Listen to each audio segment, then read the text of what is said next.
ভাইয়া অনেকদিন পর ছুটিতে বাসায় আসছে, তাই আমি আর ভাইয়া বেরিয়ে পড়লাম ওর বাইকটা সাজানোর জন্য। আসসালামু আলাইকুম এভরিওয়ান, কি অবস্থা সবার, কেমন আছেন সবাই? তো রাইট নাও গাইস, দেখতে দেখতে আমরা নিউ মার্কেট অতিক্রম করে হাইকোর্ট মোড়ে চলে আসছি। আমাদের মধ্যবিত্ত ফ্যামিলি বা ইয়ং জেনারেশনের পোলাপাইনদের একটাই স্বপ্ন থাকে যে আমরা একটা বাইক কিনবো। কষ্ট দুঃখ করে বাইকটা কেনার পরে মনে আরো একটা শখ এসে উকি দেয়, সেটা হচ্ছে আমাদের শখের বাইকটা যদি একটু সুন্দর করে মনের মতো সাজাইতে পারতাম, তাহলে হয়তো মনের ভিতরে একটু প্রশান্তি পাইতাম। তো আমরা ফার্স্টেই কিন্তু চলে যাই যশোর বিআরটি অফিস ভাইয়ার ড্রাইভিং লাইসেন্সটা রিনিউ করার জন্য। এন্ড ওখানের কাজ শেষ করে আমরা চলে আসি Jessore RN road auto corner. And এসেই আমার সাথে যেটা ঘটছে সেটা হচ্ছে এই যে ভাইয়াটাকে দেখতে পারতেছেন না, ও কিন্তু আমার একটা ছোট্ট ফ্যান। এন্ড শুধু ফ্যান বললেই ভুল হবে, ওর চোখটা দেখছেন ভাই, ওর চোখে মুখে যে একটা ভালোবাসা ছিল সেটা হয়তো বাবা বলে আমাকে প্রকাশ করতে পারতেছিল না। আর এই যে আরেকটা ভাইয়া দেখতেছেন, এটাও আমার ছোট্ট একটা ফ্যান। সো তারা আমাকে দেখে অনেক খুশি এন্ড আমিও তাদেরকে একটু অ্যাপ্রিসিয়েট করলাম যে তারা এই ছোট্ট বয়সে কাজ কাম করে খাচ্ছে। সো কাজের পাশাপাশি জন্য তারা পড়ালেখাটাও চালিয়ে যায়। এই যে ছোট্ট ছেলেগুলো যে কাজ করতেছে না, এগুলো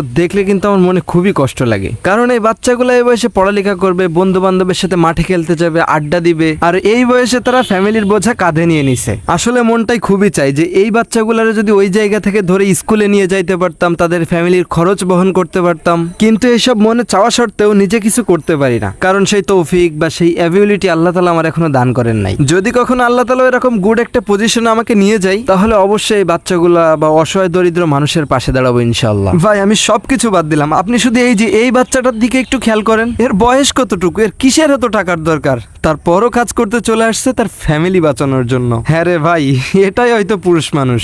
এই যে এই জীবনের লাইগে এত কিছু করার পরও একদল নারী এসে বলবে আমরা তাদের জন্য কিছু করি নাই ভাই। এন্ড সবাই আমার জন্য দোয়া করবেন যাতে আমি কখনো এই মানুষগুলোর পাশে দাঁড়াতে পারি। তবে ভাই একটা কথা না বললেই নয়, ওই পিচ্চিটার হাতের কাজটা কিন্তু খুবই জোস। আপনারা যারা যশোরের ভিতরে আছেন, বাইকে স্টিকার করাতে চান, Jessore RN road bike sticker পয়েন্টে চলে যাবেন। মাশাআল্লাহ, তাদের হাতের কাজটা খুবই সুন্দর। এবার কাজের কথায় আসি, তো আমরা স্টিকার করা শেষ করে আমরা চলে যাই বড় বাজারের ভিতরে ক্রিমের দোকানে। ভাইয়ার মেয়ের জন্য কিছু ক্রিম ট্রিম কিনতে গেছিলাম আর কি। হ্যাঁ, তারপরে ভাইয়া বলতেছে আমাকে তুই কি খাবি? আমি বলতেছিলাম ভাইয়া তুই যা খাওয়াবি আমি সেটাই খাবো। তারপর ভাইয়া বলতেছিল যে এই শহরের ভিতরে তোরা যা খাইতে মন চায় তোরা আমি আজকে তাই খাওয়াবো। তারপর আমি ভাইয়াকে বললাম ভাইয়া আমার খুব সিঙ্গাড়াপুরি খাইতে মন চাচ্ছে আজকে। সো তারপরে আমরা কোর্টের সামনে সিঙ্গাড়াপুরির দোকানে চলে আসি। এসে আমরা ফার্স্টে অর্ডার দিয়ে খাওয়া শুরু করি। তো ওই দোকানের সিঙ্গাড়াপুরিটা খুব বেশি একটা ভালো লাগতেছিল না। এন্ড তারপরে আমরা আবার চলে গেছিলাম কালেক্টরের ভিতরে যে মসজিদের সামনে একটা দোকান আছে, ওই দোকানটায় সিঙ্গাড়াপুরি খাওয়ার জন্য। মাশাআল্লাহ, ওই দোকানেরটা খুবই জোস লাগতেছিল। এন্ড তারপরে ভাইয়া বলতেছিল অনেক গরম লাগতেছে, যে কোনো জায়গা থেকে শরবত খাইতে হবে, শরবতের দোকানে নিয়ে চল। তারপর আমরা শরবতের দোকানে চলে আসলাম। ভাইয়া বলতেছিল যে কয় গ্লাস খাবি অর্ডার দিতে থাক। এন্ড তারপরে আমি 2 গ্লাস খেয়ে থেমে যাই। ভাইয়া খাইতেই আছে, ওর খাওয়া শেষ হয় না রে ভাই। এই আমার ভাই জীবনে প্রচুর প্রেম করেছে, তো